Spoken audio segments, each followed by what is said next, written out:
firman Tuhan masih mengenai kuasa dalam nama Yesus.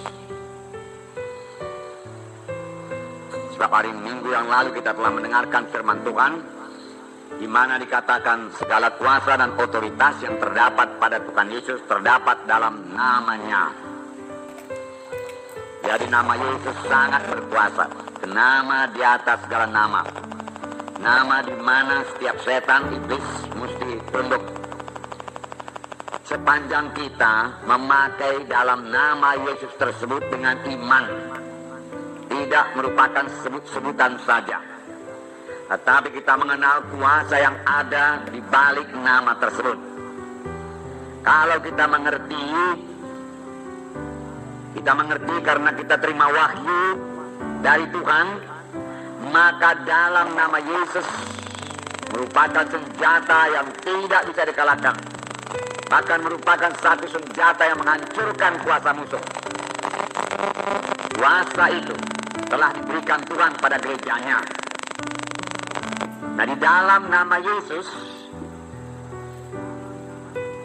terdapat segala otoritas, terdapat segala kuasa yang kita butuhkan untuk mematahkan setiap serangan setan, untuk mematahkan tipu daya setan, dan kemudian mengusir setan tersebut dari keluarga kita, dari rumah tangga kita, dari kota kita, dari bangsa kita. Amin, saudara. Dalam nama Yesus. Nah, nama Yesus penuh kuasa, tidak dapat dihancurkan dan tidak dapat berubah. Tuhan menghendaki kita bergerak dengan kemenangan. Oleh sebab itu, nama itu dikaruniakannya kepada kita. Ini artinya Yesus telah memberikan kepada kita surat kuasa, otoritas yang resmi untuk menggunakan namanya mengalahkan setan. Dalam Markus 16 ayat 17, saya membacakan, inilah dia. Tanda-tanda ini akan menyertai orang-orang yang percaya. Mereka akan mengusir setan-setan demi namaku. Mereka akan mengusir setan-setan dalam nama Yesus. Biarlah kita mengenal pekerjaan setan.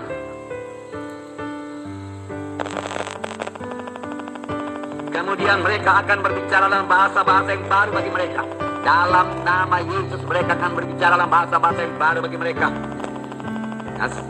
Mereka akan memegang ular di dalam nama Yesus.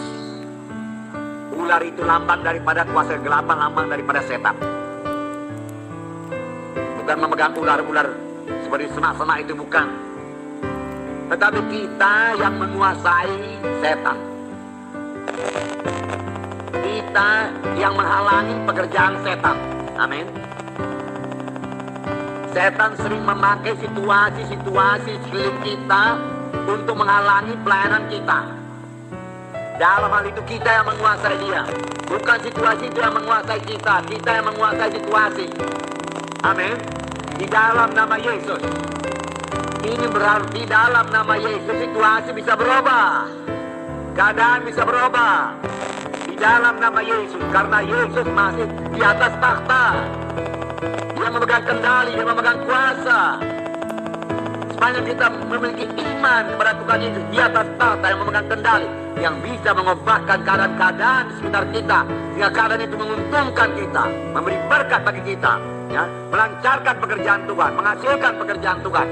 Pakailah dalam nama Yesus. Jadi kita tidak memandang pada keadaan sekitar kita seperti Tuhan Yesus menghadapi angin dan gelombang, mulai ketakutan. Ya. Tetapi Yesus sama sekali tidak bimbang, tidak takut, bahkan dia tertidur. Sebenarnya Tuhan Yesus sudah berharap yang murid-murid sanggup mengatasi situasi tersebut. Tetapi nyatanya murid-murid belum sanggup. Lalu Tuhan Yesus menengking murid-murid. Mengapa kamu takut? Di mana imanmu?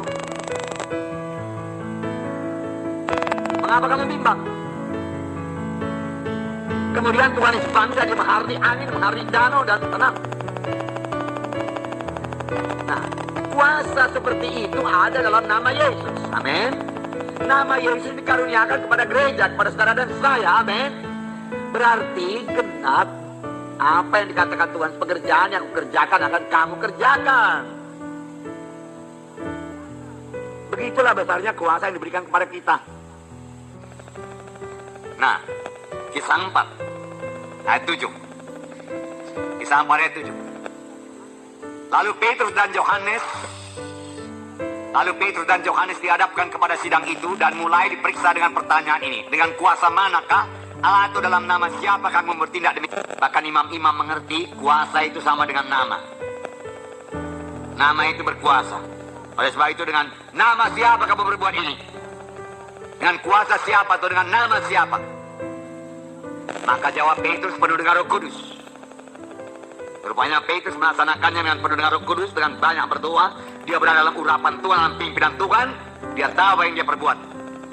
Maka jawab Petrus penuh dengan Roh Kudus, hai pemimpin umat dan tua-tua, jika sekarang kami harus diperiksa karena satu kebajikan pada seorang sakit dan harus menerangkan dengan kuasa manakah orang itu disembuhkan, maka ketahuilah oleh kamu sekalian, oleh seluruh umat Israel, bahwa dalam nama Yesus Kristus orang Nazaret yang telah kamu salibkan, tetapi yang telah dibangkitkan Allah dari antara orang mati, bahwa oleh karena nama Yesus itulah orang ini berdiri dengan sehat sekarang di depan kamu. Jelas, tidak ada disembunyikan. Rahasia dibukakan di sini. Kamu tanya dengan kuasa manakah kami berbuat mujizat itu? Dengan kuasa manakah orang itu sehat dan kuat dan berjalan? Ketahuilah oleh kamu sekalian, oleh seluruh Israel, bahwa dalam nama Yesus Kristus orang Nazaret yang kamu salibkan tapi dibangkitkan Allah dari orang mati, dari antara orang mati, bahwa oleh karena Yesus itulah, karena nama itulah, orang ini dengan sehat sekarang berdiri di muka kamu. Karena nama Yesus. Karena ada kuasa dalam nama Yesus. Dan Petrus menambahi lagi.